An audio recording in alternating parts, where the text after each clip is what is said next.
Joining us here in Brussels, I'm standing outside the European Commission building here. Not a lot going on. It is the weekend after all. This is the first day of a new month. It is the start of a new era, though, in terms of Britain's relations with the European Union. No longer will British officials be marching into buildings like this to have their say over day-to-day business or future policy of the European Union. I know you're going to miss us. I know you want to ban our national flags, but we're going to wave you goodbye. So while the UK has left the EU, it has entered into a transition period, during which it has 11 months to figure out a long to-do list. And that list includes trade, security, immigration, intelligence, satellites, fisheries, university research programs, environmental laws, and data sharing. Much of the country is more muted, though. Yes, this is a moment of huge national significance, but little actually changes until the transition period finishes at the end of the year, and it's not yet clear where the country is heading. Europe, the message is clear. The more the UK will diverge from EU standards, the less access to the single market they will have. The EU will be looking to its own priorities and trying to solve its own challenges. The UK is already receding in importance. We want to have the best possible relationship with the United Kingdom, but it will never be as good as membership. The primary text in the scriptures that speak to Britain's exit or Brexit are the books of Daniel and Revelation. By now, most should be familiar with the prophecies of the beast and its system and how both books relate, but for those new to this thing, I'll give a little foundation and just touch on some key points. In Daniel chapter 2, Daniel interprets the dream of King Nebuchadnezzar of Babylon.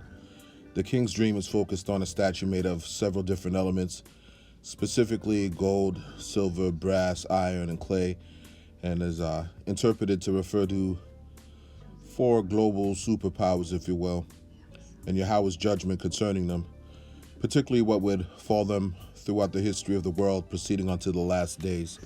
In consideration of the topic, which is Brexit, before we get going, you first need to know that the rise of NATO, the EU, the United Nations, is nothing more than a reenactment of the Tower of Babel, and the city of Babylon, found in the book of Genesis, identified in the 11th chapter, verses 1 through 9. Let's look at verses 2 through 4. This is Genesis chapter 11, verse 2, and it reads, "And it came to pass, as they journeyed from the east, that they found a plain in the land of Shinar, and they dwelt there." We know Shinar to be a designation for the land of Babylonia several times in the scriptures. Verse 3, "And they said one to another, Go to, let us make brick, and burn them thoroughly. And they had brick for stone, and slime had they for mortar." Verse 4, "And they said, Go to, let us build us a city and a tower, whose top may reach unto heaven, and let us make us a name, lest we be scattered abroad upon the face of the whole earth." This is actually the blueprint to the New World Order, revived by Antiochus Epiphanes in 1 Maccabees chapter 1, verse 41 to 43. Today we know Babylon will represent the United States of America. The dead giveaway the EU is Babel resurged is the architecture of the EU Parliament. All over the internet you can find charges that suggest it to be a modern structure fashioned after Nimrod's tower. The actual conjecture is the Louis Weiss building where the Parliament is housed is meant to look like the Tower of Babel painting by Pietre Bruegel the Elder in 1563. It is said to, esoterically anyways, reflect the unfinished nature of Europe, meaning the European Parliament is basically continuing the unfinished work of Nimrod, who essentially sought to establish a false religious system and unified government against Yahweh Shaiwa Rakakodash. Like how the attempt to build the Tower of Babel was relatively doomed from the start, for a long time Britain dealt with how progress towards a one-world dictatorship through the European Union had, until now, adversely affected them as a nation, hence the decision to sever ties from the Union. In the book of Daniel, the feet of iron and clay first mentioned in Daniel chapter 2, verse 33, represents the fourth kingdom divided, the pagan Roman Empire resurged, the beast whose wound was healed in Revelation chapter 13, from which the Antichrist emerges, which is not one specific entity, but in the spirit of many, whom are against Yahweh Yahushua in the end times. Daniel chapter 2, verse 41 specifically speaks to the European Union, the extension of the old Roman Empire, the legs of the image. Two legs because the Roman Empire split into two, East and West Rome. This is Daniel chapter 2, verse 39, and it reads, "And after thee shall arise another kingdom inferior to thee, and another third kingdom of brass, which shall bear rule over all the earth." And that's speaking of the Grecian Empire. "And the fourth kingdom shall be strong as iron, for as much as iron breaketh in pieces and subdueth all things, and as iron that breaketh all these, shall it break in pieces and bruise. Out of Greece came Rome, and through the Renaissance, eventually Britain, and out of Britain came baby London, which is modern-day Babylon, America." 41. "And whereas thou sawest the feet and toes, part of the potter's clay and part of iron, the kingdom shall be divided, but there shall be in it of the strength of iron, for as much as thou sawest the iron mixed with miry clay." Again, this speaks to a division in nations, 10 toes, 10 nations. This is indicative of the European Union. 42. "And as the toes of the feet were part of iron and part of clay, so the kingdom shall be partly strong and partly broken." And this speaks to the manner and obviously the strength of the rulership. 43. "And whereas thou sawest iron mixed with miry clay, they shall mingle themselves with the seed of men, but they shall not cleave one to another, even as iron is not mixed with clay. They shall not cleave to one another." This is Europe struggling to be united in their agenda of one common marketplace, and speaks specifically to NATO and the EU. America, keep in mind, is a part of NATO. And before our eyes, we could bear witness that this prophecy is coming to pass, because the whole thing, beginning with Britain's exit, is starting to fall apart. What is next to come is a clear and definitive break from America by the other nations who are tired of America's style of democracy and foreign diplomacy. The other nations have had it with New Babylon, self-serving lies and deception, so instinctively they're going to abandon Esau and leave him to answer for his aggressive nature and his deceptive spirit. So to recap and finalize, the toes of the feet of the statue, 10 in total, as the scriptures point out, are made from iron and clay, two materials that are obviously adverse in merging together and therefore are intrinsically, another word would be organically, I guess, weak. This signifies the current state of the European Union and, of course, Britain's exit from the idea of a revived Roman Empire. Symbolically, the clay and the iron can be interpreted sevenfold, but for all intent and purposes concerning the UK's exodus, Slovakia, the clay represents the political ideology of democracy, whatever that is, and iron is authoritarian or tyrannical rule, meaning, one advocates that their political ideology is by the people, for the people, while the other is under the attempting to come under that guise, but really is about a one world government and dictatorship. So it's not going to meld, it's not going to join, it's not going to work. This time in Daniel chapter 7, it is the prophet Daniel himself who dreams of empires, kingdoms, and rulerships, represented here by 4 beasts, the latter a more magnificent beast from which 10 horns arise. So keep in mind that in Daniel's dreams you have images that symbolically convey a special meaning that in many cases differ from what would be considered, I guess, a conventional interpretation. Let's just go to Daniel chapter 7, verse 7 and read. "After this I saw in the night visions, and behold, a fourth beast, dreadful and terrible and strong exceedingly, and it had great iron teeth. It devoured and brake in pieces, and stamped the residue with the feet of it. And it was diverse from all the beasts that were before it, and it had 10 horns. Now the 10 horns are synonymous with the 10 toes of Nebuchadnezzar's dream, which speaks of a resurgence again of the Roman Empire. and the European Union with its 10 nations. So to quickly summarize the use of symbology in chapter 7, the beasts of Daniel represent the succession of kingdoms which start with Babylon, represented by the lion, then the Medo-Persian Empire, represented by the bear, Grecian Empire, represented by the leopard, and then finally Rome, which is represented by the terrible beast that I just read of in verse 7, that crushes with iron teeth. This progression follows the interpretation of Daniel chapter 2, the statue of Nebuchadnezzar reign, represented by the gold head, which is Babylon, followed by the Medo-Persian Empire, then Greece, then Rome, then the renaissance of the unholy Roman Empire, its divisions represented by the mixture of clay and iron, which essentially culminates into the 10-toe nations. Let's move on to Salakia, verse 8. I considered the horns, and behold, there came up among them another little horn, before whom there were 3 of the first horns plucked up by the roots. And behold, in this horn were eyes like the eyes of man, and a mouth speaking great things. The horns which grew out of the Roman head are described as kingdoms, but are to be better understood as nations. Since Rome disintegrated as a world power, its colonies, which it had conquered from the native tribes and not the previous world empires, became nations in their own right. It is specifically the 3 horns that were plucked out, being England, Spain, and France, former surviving colonies from the fall of the Roman Empire, that make room for the little horn in Daniel chapter 8. So, brief history lesson here.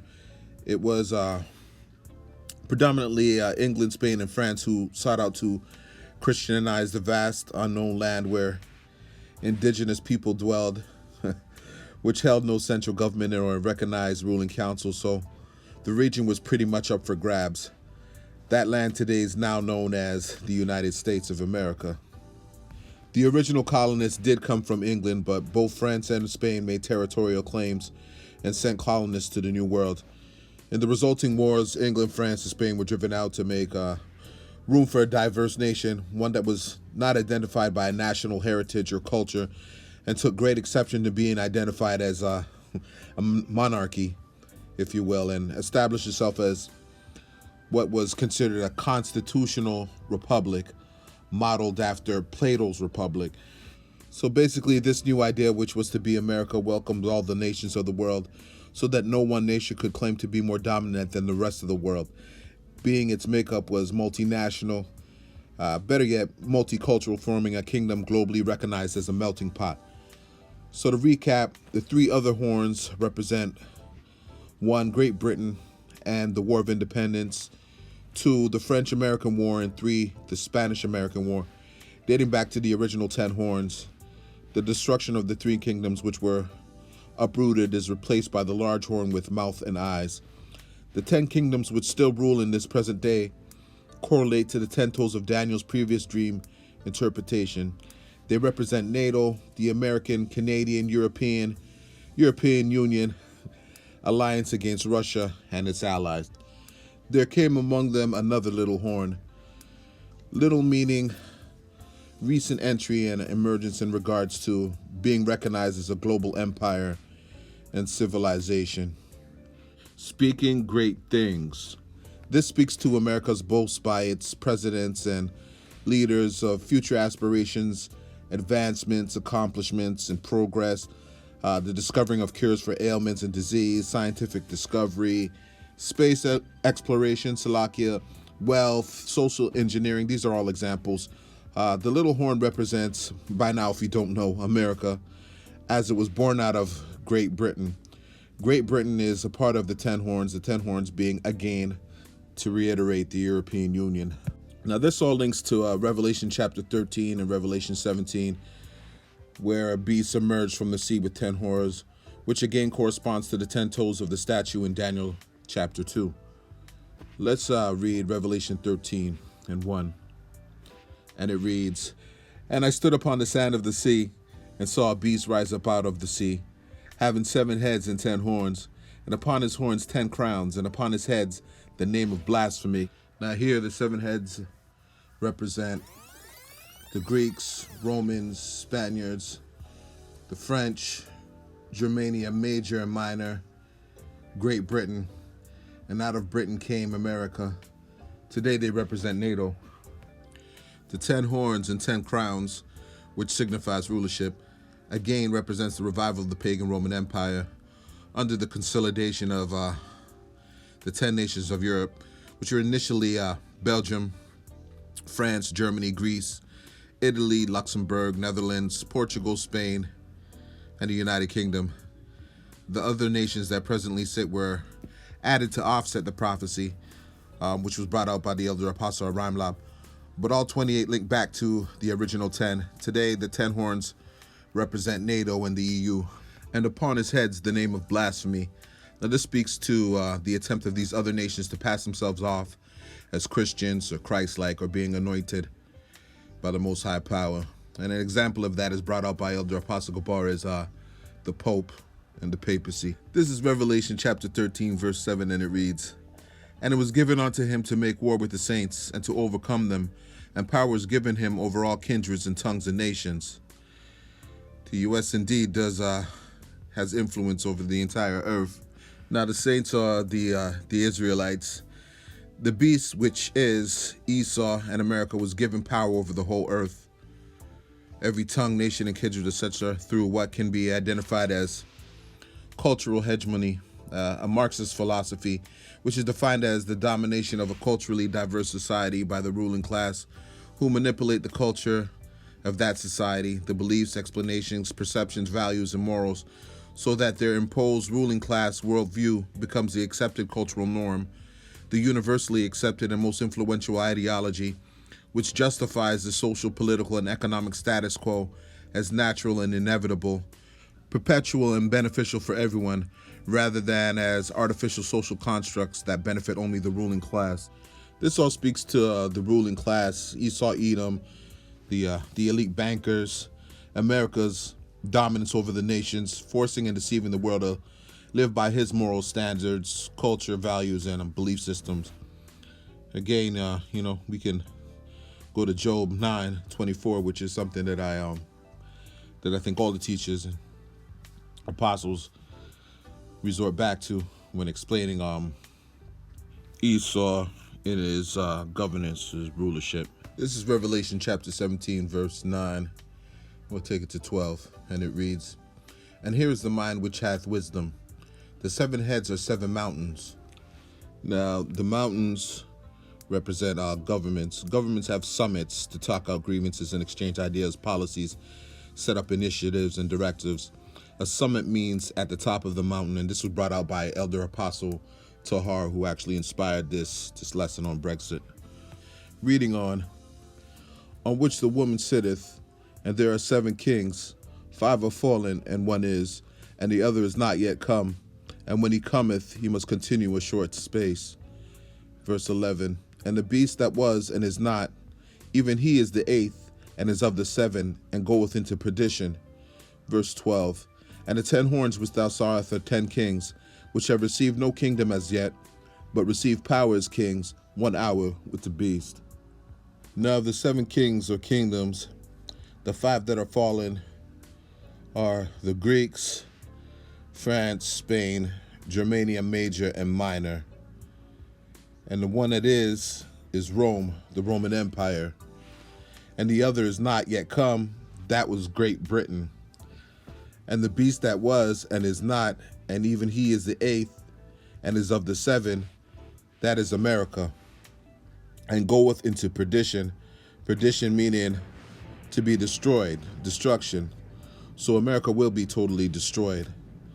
All these verses were an example of a revised Rome being reestablished.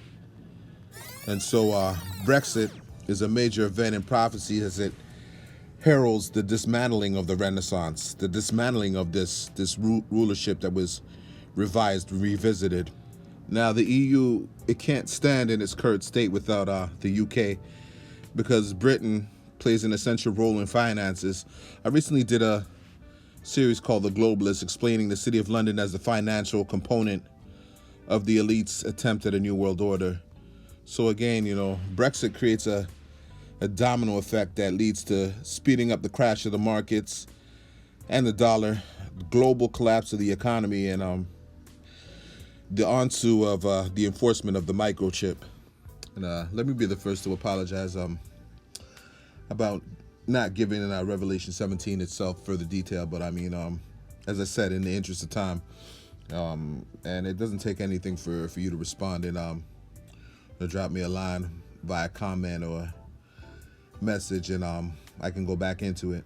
In any event, it is actually, the elders have covered it well, and there's plethora of soldiers, Akim, from the camps that have covered it. So, I mean, if it's a need to know now, then the information is there. In any event, I hope you were edified. Kalalal Yahweh Hashem Yahushua Hashem Rakakodash, and is this Brexit a major prophecy? Indeed. Shalom Yasharallah.